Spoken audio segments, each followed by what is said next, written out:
오늘 말씀은요, 2022년 하나님께서 우리 교회에 주신 말씀으로 좀 은혜를 나누려고 합니다. 우리 한번 다 같이 읽어볼까요? 3장 2절 말씀을 우리 한 목소리로 읽겠습니다. 여호와여, 내가 주께 대한 소문을 듣고 놀랐나이다. 여호와여, 주는 주의 일을 이 수년 내에 부응하게 하옵소서. 이 수년 내에 나타내시옵소서. 진노 중에라도 긍휼을 잊지 마옵소서. 아멘. 하박국 선지자가 부흥을 위해 기도하고 있습니다. 우리가 부흥하면 생각하는 이미지가요, 교인들이 많아지고 교회도 커지고 이제 그것을 생각합니다. 맞습니다. 그러나 엄밀히 말하면 그것은 부흥의 결과라고 말할 수 있습니다. 성경이 말하는 부흥의 원래 의미는 어떤 뜻이냐면요, 다시 살아나다라는 뜻입니다. 새롭게 되다라는 뜻입니다. 회복시켜 주시다라는 뜻입니다. 그래서 오늘 하박국 선지자가 부흥하게 하옵소서라고 기도하는 것은 살아있는데 살아있는 것 같지가 않아요. 마치 생명력을 다 잃어버린 것 같아요. 그런 상태가 하나님의 능력으로 다시 살아나는 것, 그것이 바로 부흥입니다. 여러분도 글쎄 아마 그렇게 말씀하신 적이 있을지 모르겠어요. 야, 내가 살아있는데 살아있는 게 아닌 것 같다. 그죠? 아마 이게 무슨 뜻인지 아시겠죠? 네, 분명히 목숨은 붙어 있는데 내 마음은 지금 살아있는 게 아니에요. 죽은 것과 다름이 없어요. 내가 이렇게 살아있기는 살아있는데 내 상황을 보면 소망이 하나도 없어요. 살 의미가 없어요. 그냥 사는 거예요. 여러분, 그런 인생이 하나님이 주시는 능력으로 소망이 생기고 기쁨을 회복하고 감격을 회복하는 것, 그것이 바로 성경이 말하는 부흥입니다. 그래서 오늘 사실 설교 제목을 주님 부흥하게 하옵소서라는데, 처음에는 주님 살려주십시오, 이렇게 하려고 했어요. 이게 더 딱 의미가 오지 않습니까? 그래서 새해 첫날부터 좀 주님 살려주십시오 하면 너무 좀 원색적인 것 같아서 오늘 성경에 있는 본문 그대로 주님 부흥하게 하옵소서라고 했습니다. 여러분, 가정도 그렇습니다. 언제부터인가 가정의 웃음소리가 사라지고 가족 간에 정이 없어요. 한 지붕 아래서 살지만 남남같이 살아가요. 그런 부부가 참 많습니다. 부부 간의 대화가 사라져요. 동상이몽이라는 단어 있죠. 여러분, 같은 밥상에 앉았는데 같은 침상에 누웠는데 마음이 다 딴 데가 있어요. 그냥 의무적으로 사는 거예요. 여러분, 부모와 자녀의 관계도 그렇습니다. 제가 어떤 분에게 들었는데, 한국에서 오셨던 분, 그 얘기를 하시더라고요. 요즘 한국에 있는 청소년들이 부모님에게 같은 집안에 있는데도 부모님에게 용건을 말할 때, 여러분, 이게 핸드폰으로 한다는 거예요. 카톡으로. 엄마 내일 학교 가는데 교과서 사야 돼요. 얼마 주세요. 라인으로 말입니다. 왜요? 부모 얼굴 보기 싫은 거예요. 부모 말 듣기 싫어요. 사실요, 그런 가정이 실제로 적지 않습니다. 죽어 있는 가정이죠. 그런 가정이 있다면 다시 살아나야 됩니다. 정말 하나님께서 창조하신 그런 아름다운 가정으로, 행복한 가정으로 그렇게 다시 살아나는 것이 부흥입니다. 여러분, 교회도 마찬가지입니다. 함께 모여서 예배는 드립니다. 그렇죠. 봉사도 해요. 교제도 해요. 그러나 구원의 기쁨도, 구원의 감격도 없어요. 교제를 나누는데 십자가의 사랑의 교제가 아니라 그냥 인간적인 교제예요. 하나님이 행하실 일에 대한 기대도 없고요. 만약에 그런 교회가 있다면, 그런 신앙생활을 하고 있다면 죽어 있는 것과 다름이 없습니다. 그런 교회가 다시 살아나는 것, 정말 기쁨과 감격의 예배를 드리고 십자가의 사랑으로 교제하고 하나님의 말씀을 향한 갈급함이 있고, 그리고 정말 주님의 은혜에 감격해서 봉사하고 섬기고, 그리고 잃어버린 영혼을 향한 뜨거운 마음으로 복음을 전하는 교회, 그런 교회로 다시 살아나는 것이 부흥입니다. 여러분, 민족의 부흥도 있습니다. 나라가 온갖 죄와 분쟁과 불의로 인하여 말로 다 없이 타락했어요. 그리고 외적으로는요, 강대국의 위험으로 인하여서 언제 망할지 모르는 위기에 처해 있는 상황. 사실 오늘 말씀을 전하는 하박국 선지자가 살아가는 유다가 그런 상황이었어요. 내적으로는요, 도덕적으로는 말로 없이 타락했어요. 있는 자가 가난한 자를 억압하고 핍박하고 고아와 가부들을 착취하고, 외적으로는 바벨론이란 강대국에 의해서 언제 나라가 망할지 모르는 그런 상황이 있습니다. 그런 나라가요, 평화와 안전을 회복하는 것, 하나님의 공의가 강같이 흐르는 나라로 회복되는 것, 그것이 바로 부흥입니다. 여러분, 우리가 살아가고 있는 일본 땅은 어떻습니까? 사실 일본 땅을 외적으로 보면 참 좋은 나라입니다. 일본 사람들 정말 친절하고요, 정직하고 성실합니다. 뭐 다 그렇다고 말할 수 없지만 대체적으로 보면 참 국민성이 좋은 나라입니다.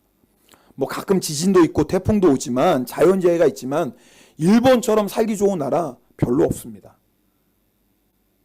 여러분, 가끔씩 북한이 미사일도 쏘고 뭐 중국과의 갈등도 있지만요, 일본은요 경제 대국이고 군사 대국입니다. 사실 이런 좋은 나라에 사는데 부흥이 필요할까? 다시 살려주십시오라는 기도가 필요할까라고 생각이 되지만, 영적으로 일본 땅을 보면 그렇지 않아요. 영적으로 일본 땅은 800만의 우상을 섬기는 나라입니다. 물론 숫자적인 800만이 아니죠. 많은, 수없이 많은 우상을 섬기는 나라입니다. 제가 이번 설교를 위해서 한번 일본의 영적 상태를 알기 위해서 책을 보니까요, 여러분, 일본의 개신교 7,935개입니다. 일본의 진자는 10만 개가 넘습니다. 근데 교회는요 10분의 1도 훨씬 안 돼요. 8,000개가 채 안 됩니다. 일본의 개신교는 성도들은 41만 6,672명이에요. 그리고 실제로 이렇게 주일날 우리처럼 함께 모여 예배드리는 사람들은 26만 5천 명 정도밖에 안 돼요. 일본이요 30만 명이 안 돼요. 주일날 이렇게 모여서 예배드리는 성도들이요. 교회가 없는 도시가요 22개. 그리고 교회가 없는 마을이요 528개나 돼요. 여러분, 우리가요 일본 땅에 부흥을 기도하지 않을 수가 없어요. 영적으로 황폐한 땅이 일본 땅입니다. 우리 중에 부흥을 갈망하지 않는 사람은 아무도 없을 겁니다. 우리 인생, 우리 가정, 우리 교회, 민족적으로 정말 부흥을 갈망합니다.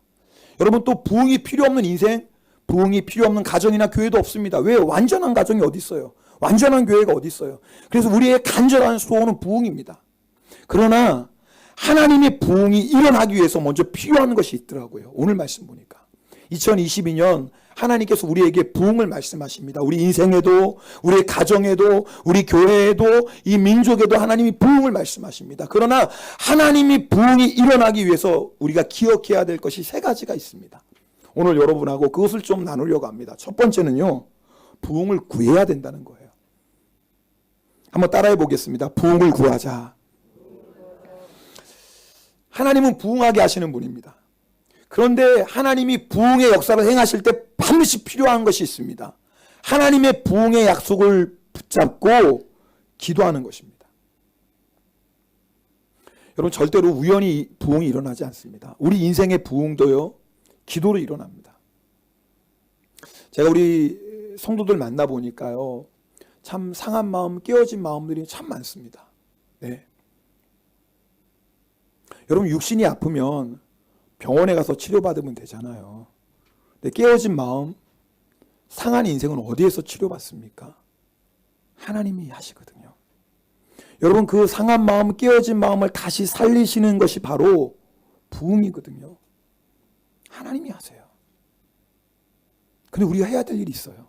주님, 내 인생에 부흥이 필요합니다.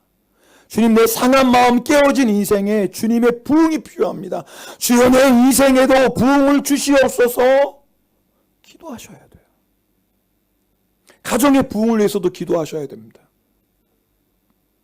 여러분, 예수 안 믿는 가정만 심각한 게 아닙니다. 예수 믿는 가정도 심각해요.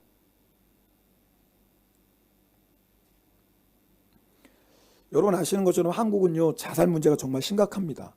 이 OECD 37개 국가 중에서요 계속해서 자살 1위입니다. 그래도 일본은 좀 나아요. 5위 정도 되니까요. 그래서 제가 오늘 말씀드리는 게 이 청소년 그리고 중고생들의 자살 문제가 한국은 굉장히 심각하거든요. 청소년과 청년들의 자살 문제가요. 그런데 놀라운 게요. 이 교회에 다니는 청년들, 교회에 다니는 중고생 아이들 안에도 이 자살 중독이 너무나 많더라고요.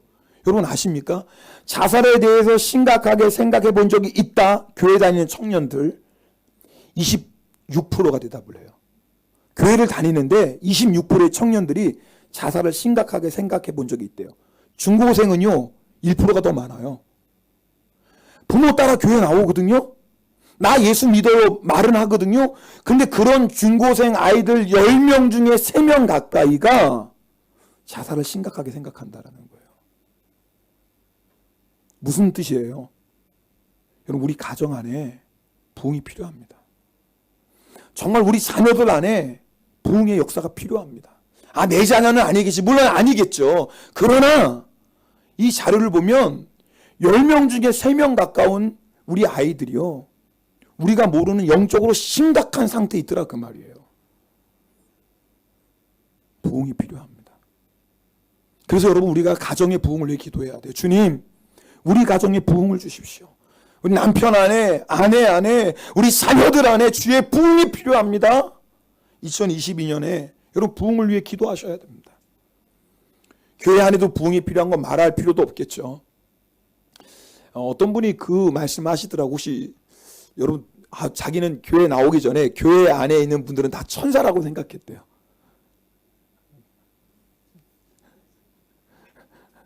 갑자기 웃음이 나오시죠.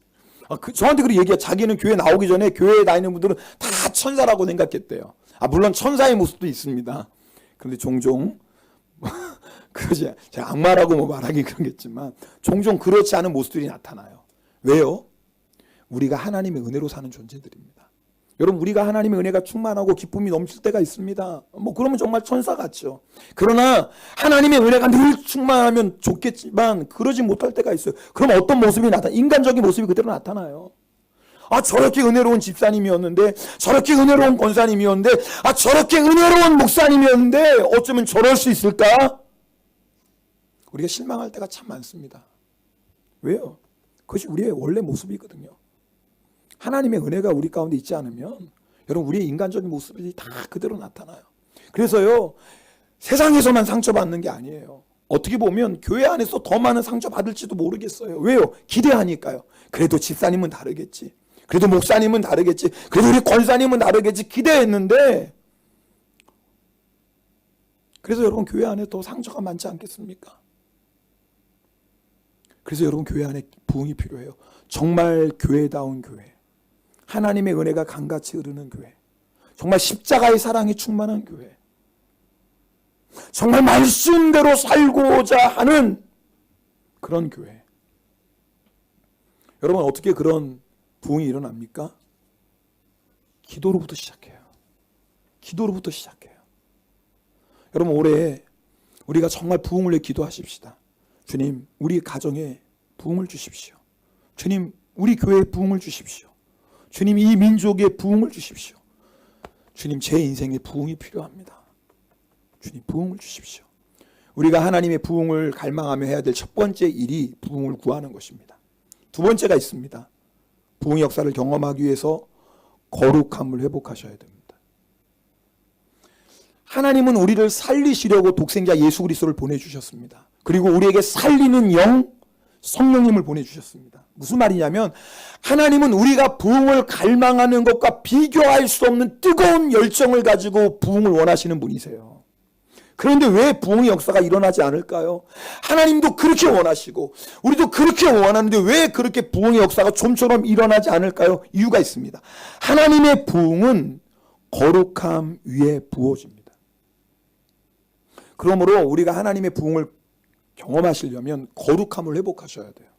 여러분 거룩함을 어떻게 회복합니까? 회개입니다.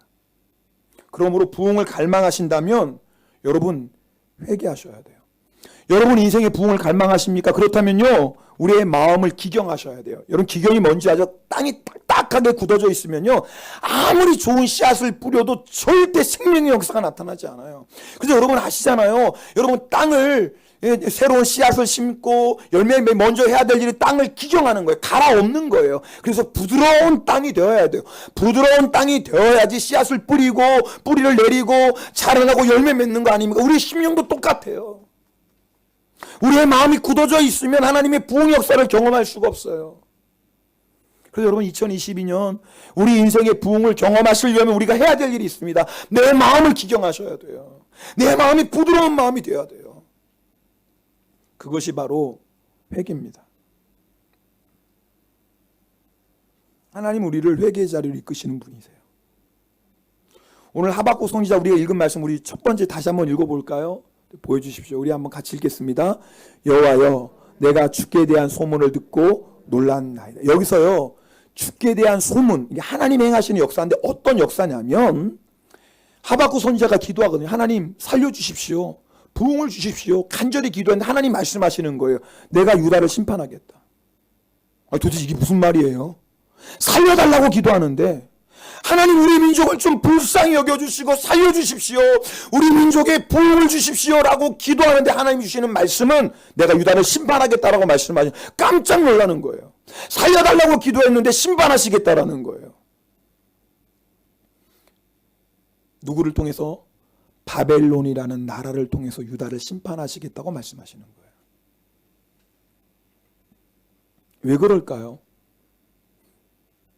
하박국 선지자는 살려달라고 기도했는데 왜 하나님은 심판을 말씀하시죠? 여기 중요한 이유가 있어요. 하나님께서 수많은 선지자를 통해서 이스라엘 백성에게 회개를 말씀하십니다. 하나님의 마음은 살려주시길 원하시거든요. 하나님의 마음은 부흥이거든요. 그러려면 회개해야 되거든요.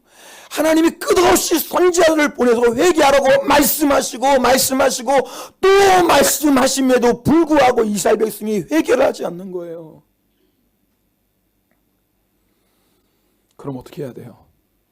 하나님이 살리셔야 되는데, 회개해야지 사는데, 회개 위에 부흥이 임하는데, 그래서 결국 하나님 마지막 방법을 택하십니다. 그것이 뭐예요?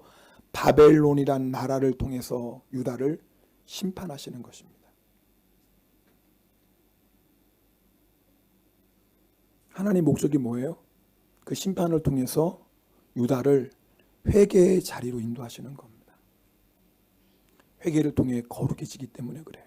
그리고 거룩해질 때 다시 살리시는 하나님의 부흥의 역사를 경험하기 때문에 그렇습니다. 하나님이 바벨론을 통해서 유다를 심판하세요. 유다가 거룩해지도록. 그리고 유다가 거룩함을 회복하면 유다를 심판했던 바벨론을 심판하실 거라고 말씀하세요. 그런데요, 유다에 대한 심판과 바벨론의 심판은 차원이 달라요. 유다의 심판은 죽이려는 심판이 아니라 살리시려는 심판이에요. 그러나 바벨론 심판은 어떤 심판이에요? 영원한 멸망의 심판이에요. 여러분, 예레미야에게 하신 말씀은 똑같습니다. 예레미야와 하박국 선지자는 동시대의 선지자예요. 둘 다 똑같이 하나님의 그 말씀, 하나님의 회개를 선포했어요. 예레미야 선지자도 간절한 마음으로 이스라엘 백성은 회개를 선포합니다. 이스라엘 백성이 안 들어요. 예레미야가 그렇게 눈물로 이스라엘 백성의 회개를 촉구하지만 이스라엘 백성이 귀를 기울이지 않아요. 결국 하나님이 말씀하십니다. 내가 유다를 심판하리라. 이 성읍이 불탈 것이다. 이 성읍이 망할 것이다. 여러분, 예레미야가 눈물로 기도합니다. 민족을 사랑했던 선지자거든요. 어떻게 하면 하나님 이 민족이 살 수 있습니까? 하나님 살려주십시오. 사는 방법은 하나거든요. 회개하는 거거든요. 회개하면 하나님이 살려주시거든요. 그런데 죽어도 회개를 하지 않는 거예요, 유다가. 결국 하나님 마지막 방법, 바벨론을 통해서 심판하시겠다고 말씀하세요. 놀라운 건요, 하나님의 목적은 심판이 아닌 거예요. 여러분 잘 들으세요.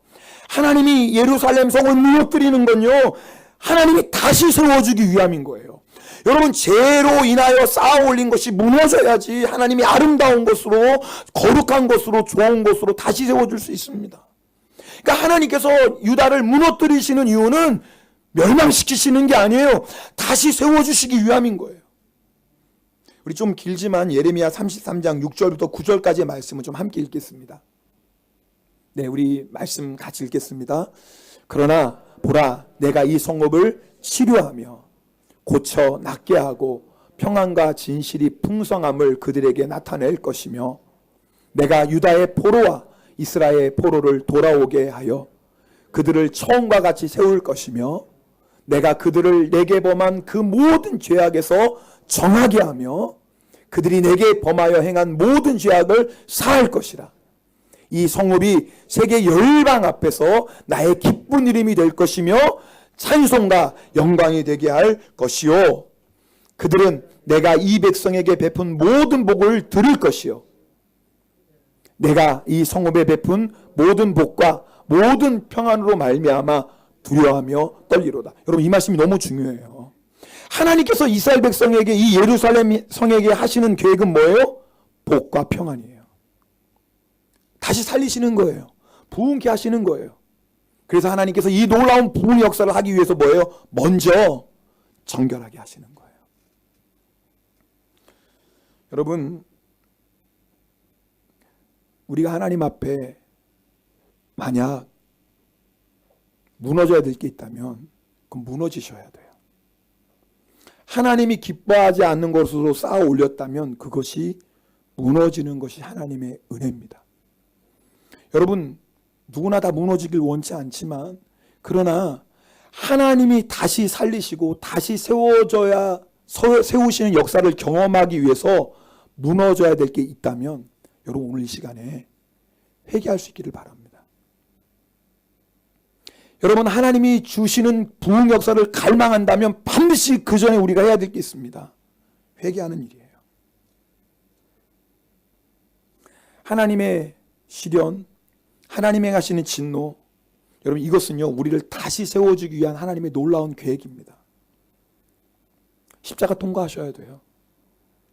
부활, 우리를 다시 살리시는 부활의 하나님의 역사를 경험하려면 십자가 통과하셔야 돼요. 그래야지 부흥의 역사가 일어나요. 여러분, 우리 인생도 십자가 져야 됩니다. 그래야지 부흥의 역사가 일어나요. 가정도 마찬가지입니다. 여러분, 우리 가정 안에서 부흥의 역사를 경험하시려면 누군가 십자가 지는 사람이 있어야 돼요. 근데 사실 부부간에도요 십자가 지기 싫어해요. 부모와 자녀 관계도요 십자가 지기 싫어해요. 우리의 죄인의 본성 아닙니까? 그러나 십자가를 지면, 그 가정 안에서 한 사람이라도 십자가를 지면은요, 그 십자가를 지는 사람을 통해서 하나님은 부흥 역사를 일으키신다, 그 말이에요. 교회도 마찬가지 아닙니까? 여러분, 우리가 함께 신앙생활하지만 십자가 말하지만 십자가 지기 우리 싫어요. 당신이 십자가 지지 내가 왜 십자가 져야 돼? 당신이 희생하지 내가 왜 희생해야 돼? 이게 우리 마음 아닙니까? 그래서 누구나 다 부흥을 갈망하지만 좀처럼 부흥의 역사가 일어나지 않는 이유는 십자가를 지는 사람이 없어요. 그러나 십자가를 통과해야지 부활의 영광이 아침에 옵니다. 여러분, 2022년 우리 십자가 지십시다. 가정 안에서 내가 십자가 지는 거예요. 교회 안에서 내가 십자가 지는 거예요. 그럴 때 하나님이 행하시는 놀라운 부흥의 역사가 일어날 줄 믿습니다. 마지막 세 번째, 우리가 부흥을 위해서 기도해야 될 게 있습니다. 기억할 게 있습니다. 진노 중에도 하나님의 긍휼이 있다는 것을 기억하셔야 돼요.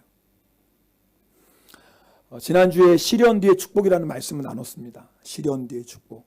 이 시련은 뭐예요? 우리의 믿음을 강한 믿음으로, 굳센 믿음으로 하나님이 단련하셔서 하나님이 예비하신 축복을 받을 수 있는 믿음의 사람으로 만드는 것, 시련입니다. 진노는 뭐예요? 우리를 거룩하게 하시는 거예요. 그러나 여러분, 이 시련도 진노의 목적도 똑같아요. 우리를 살리는 거예요. 우리에게 부흥을 주시는 거예요. 그래서 우리 인생을 가만히 보면 시련과 진노가 같이 가요. 아브라함의 인생도 그랬습니다. 하나님이 아브라함을 시련하십니다. 왜요? 믿음의 조상으로 세우시기 위해서. 그러나 아브라함 인생을 돌아보면 아브라함이 범죄할 때도 있었어요. 그래서 하나님께서 뭐예요? 아브라함에게 진노하십니다. 그러나 그 진노를 통해서 아브라함을 거룩하게 하시고, 아브라함을 거룩하게 하셔서 하나님이 약속하신 그 믿음의 조상으로 세워가세요. 여러분, 우리 인생이 이 두 가지가 같이 하는데 꼭 기억해야 될 게 있어요. 그것이 하나님의 긍휼 안에 있다는 거예요. 무슨 말이냐면, 여러분, 우리가 느낄 때는 이것이 시련이건 진노건 아프고 힘들거든요. 그럴 때마다 성도들이 말해요. 하나님, 나 사랑하십니까? 하나님이 나를 사랑하신다면 왜 이런 시련이 오고 이런 진노가 옵니까? 라고 우리가 하나님을 향해서 불평해요. 근데 그렇지 않아요. 하나님이 사랑하시기 때문에 시련을 주시고 하나님이 사랑하시기 때문에 우리를 진노하시는 거예요. 여러분, 오늘 하나님께서 진노 중에라도 긍휼을 잊지 마옵소서 하박국 선지자가 하나님께 기도하지 않습니까? 이 긍휼이 뭐냐면 라헬이라는 단어예요. 이 라헬이라는 단어는요, 여인의 자궁이에요. 여러분, 제가 몇 번 말씀드리지 않았습니까? 여인의 자궁. 이 세상에서요, 이 여자분들이 가장 본능적으로 지키는 것이 뭐냐면 자기 자궁 안에 있는 생명입니다. 이것보다 귀한 게 없어요. 목숨 걸고 자기 자궁 안에 있는 생명을 지킵니다. 여인입니다. 어머니의 사랑입니다. 진노 중이라도 긍휼을 잊지 않는다는 건 뭐냐? 하나님이 비록 나타나는 겉모습은 진노지만 하나님이 그 진노를 통해서 이스라엘 백성에게 놀라운 긍휼을 베풀어 주시는 거예요. 아니, 긍휼 안에 진노가 있는 거예요. 진노는 하나님의 사랑이 또 다른 모습이에요. 왜요? 우리를 살리시려는 하나님의 사랑. 여러분, 부모가 종종 자녀에게 매를 드지 않습니까? 여러분, 그러나 매드는 걸 좋아하는 부모가 어디 있어요? 말로 해도 안 되고 말로 해도 안 되고 안 되니까 마지막 방법으로 매를 들지 않습니까? 그럼 여러분, 매를 드는 부모의 마음은 어때요? 이런 너 잘 걸렸다. 그렇지 않아도 요즘 까불까불하더니 오늘 한번 제대로 한번 맞아봐라. 이런 부모는 아무도 없습니다. 그런 부모가 어디 있겠어요? 네? 때리고 우는 거예요. 그러고 보니까 저도 기억이 나요. 어렸을 때 어머니에게 맞아서. 제가 어렸을 때 장난하게 많이 쳤나 봐요. 하여튼 그래가지고 어머니가 매를 들었는데 제가 또 요리조리 피하다가 정통으로 맞았어, 머리를. 그래가지고 아마 요리조리 피하다가 머리를 맞아가지고 머리가 이게 피가 났어요. 근데 참 지금도 잊지 못하는 게 있어요. 어머니가 우시더라고요. 어머니가 우시더라고요. 그게 어머니의 마음. 여러분, 하나님의 마음을 아십니까? 하나님이 우리에게 진노하시는 마음이 어떤 마음인지 아십니까? 우리 살리시려는 마음이에요. 우리에게 부흥의 역사를 일으키시길 원하시는 하나님의 말로 닿을 수 없는 사랑이세요. 여러분, 우리가요, 시련을 당할 때 때로는 그것이 진노의 모습으로 다가올 때 여러분 절대 잊지 말아야 될 게 있어요. 그것이 하나님의 사랑이라는 거예요. 이걸 믿어야죠, 진노의 시간을 통과할 수 있어요. 여러분, 이 믿음을 가져야지 어떤 진노도 우리가 감당할 수 있어요. 절대 하나님이 죽이시려는 게 아니에요. 우리를 살리시려는 거예요. 하나님이 무너뜨리신다면 그것은 우리를 새롭게 다시 세워주시기 위함이에요. 우리에게 그 무거운 것 같은 지기 싫은 십자가 지라고, 십자가 져야 된다고 계속해서 말씀하시는 것은 네가 네 인생 가운데 십자가를 지고 나를 따르라. 너의 가정에 네가 십자가를 져야 돼. 네가 교회 안에서 십자가를 져야 돼. 네가 이 민족을 위해서 십자가를 져야 되라고 하나님이 그렇게 말씀하시는 이유는 그 십자가를 통해서 우리에게 부활의 영광을 주시기 위함입니다. 2022년 여러분, 우리가 부흥이라는 이 말씀을 붙잡고 우리가 달려가길 원해요. 세 가지 기억하십시오. 이제부터 우리 날마다 부흥을 위해 기도하십시다. 첫 번째요. 두 번째, 부흥을 위해서 여러분 회개해야 될 것이 있다면 우리 회개하십시다. 하나님이 무너뜨리시기 전에 먼저 우리가 하나님 앞에 내려놓으십시다. 그게 은혜 아니겠어요? 그죠? 그게 은혜죠. 네, 꼭 무너뜨리셔만 회개의 자리에 나가시겠어요? 아니죠. 내가 하나님이 기뻐하지 않는 것도 있다면, 하나님의 기뻐하지 않는 걸 쌓아 올리고 있다면 오늘 이 시간에 하나님 앞에 내려놓으십시다. 회개하며 나아가십시다. 그리고 혹시 여러분 가운데 혹시요, 하나님의 진노를 경험하고 있는 분이 있다면 여러분 꼭 기억하셔야 돼요. 우리를 살리시기 위한 하나님의 사랑이에요.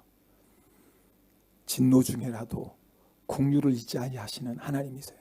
여러분, 이 믿음을 가지고 끝까지 하나님의 진도를 잘 통과하셔서 정말 2021년에는 우리 인생에, 우리 가정에, 우리 교회에 행하시는 하나님의 놀라운 부흥 역사를 경험하시길 주님의 이름으로 축복합니다. 우리